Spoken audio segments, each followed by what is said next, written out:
Hi hello എല്ലാവർക്കും നമ്മുടെ പുതിയൊരു വീഡിയോയിലേക്ക് സ്വാഗതം. അപ്പോൾ ഇന്ന് ഒരു ശിവരാത്രി സ്പെഷ്യലാണ്. എനിക്ക് ഏറ്റവും ഇഷ്ടപ്പെട്ടിട്ടുള്ള ശിവാഷ്ടകമാണ് കേട്ടോ ഇന്ന് ഇവിടെ ചെല്ലാൻ പോകുന്നത്. അപ്പോൾ ഇഷ്ടപ്പെടുകയാണെങ്കിൽ തീർച്ചയായും ലൈക്ക് ചെയ്യാനും ഷെയർ ചെയ്യാനും കമൻറ്റ് ചെയ്യാനൊന്നും മറക്കരുത്. അപ്പോൾ അതിൻ്റെ ഒരു അഷ്ടകം എന്ന് പറയുമ്പോൾ നമുക്കറിയാലോ, 4 വരി കൂടുന്ന 8 വിഭാഗങ്ങൾ, അത്രയാണ് ശിവാഷ്ടകത്തിൽ വരുന്നത്.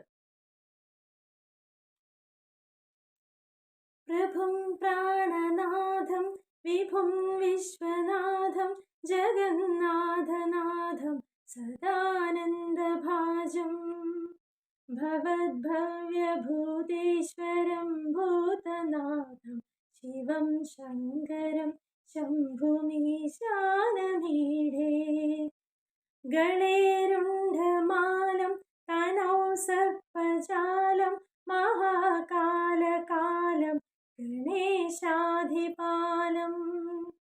ജടാജൂഢഗംഗോത്തരംഗൈർവിശാലം ശിവം ശങ്കരം ശംഭുമീശാനമീഢേ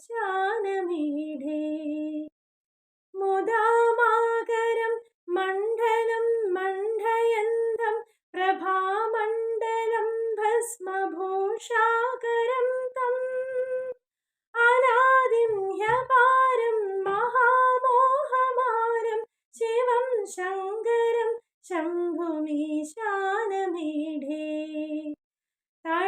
തടാധോനിവാസം മഹാട്ടാട്ടഹാസം മഹാപാപനാശം സദാ സുപ്രകാശം ഗിരീശം ഗണേശം സുരേശം മഹേശം ശിവം ശങ്കരം ശംഭുമീശാനമീഢേ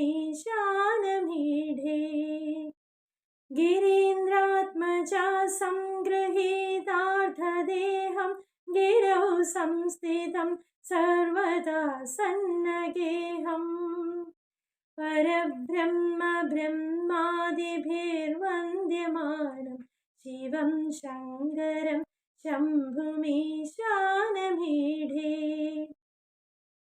കപാലം ത്രിശൂലം കരാഭ്യാം ദധാനം പദാംഭോജനമ്രായ കാമം ദദാനം വലിവർദ്ധയാനാം സുരാണാം പ്രധാനം ശിവം ശങ്കരം ശംഭുമീശാനമീഢേ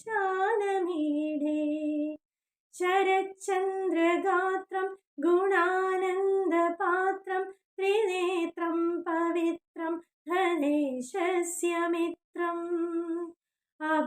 അപർണാകളത്രം ചരിത്രം വിചിത്രം ശിവം ശങ്കരം ശംഭുമീശാനമീഢേ ഹരം സർപ്പഹാരം ചിതാഭൂവിഹാരം ഭവം വേദസാരം സദാ നിർവികാരം ശ്മശാനേ വസന്തം മനോജം ദഹന്തം ശിവം ശങ്കരം ശംഭുമീശാനമീഢേ. ഇനി അടുത്തതായിട്ട് നമുക്ക് ഏറ്റവും വളരെ പ്രിയപ്പെട്ടിട്ടുള്ള ഒരു അഷ്ടകം കൂടിയാണ് ലിംഗാഷ്ടകം എന്ന് പറയുന്നത്. അപ്പൊ അത് കൂടിയിട്ട് ഒന്ന് ചൊല്ലുന്നുണ്ട്. ബ്രഹ്മമുരാരിസുരാർച്ചിതലിംഗം നിർമ്മലഭാസിത ശോഭിതലിംഗം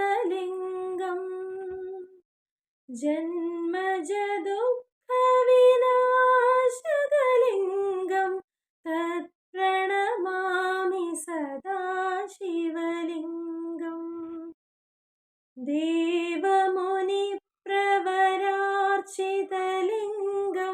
കാമദഹന കരുണാകരലിംഗം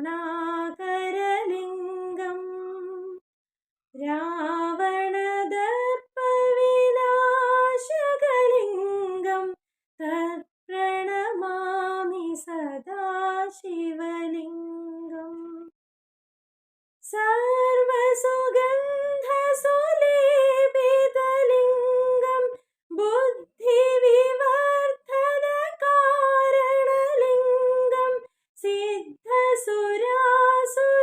വന്ദിതലിംഗം തത്പ്രണമാമി സദാ ശിവലിംഗം കനകമഹാ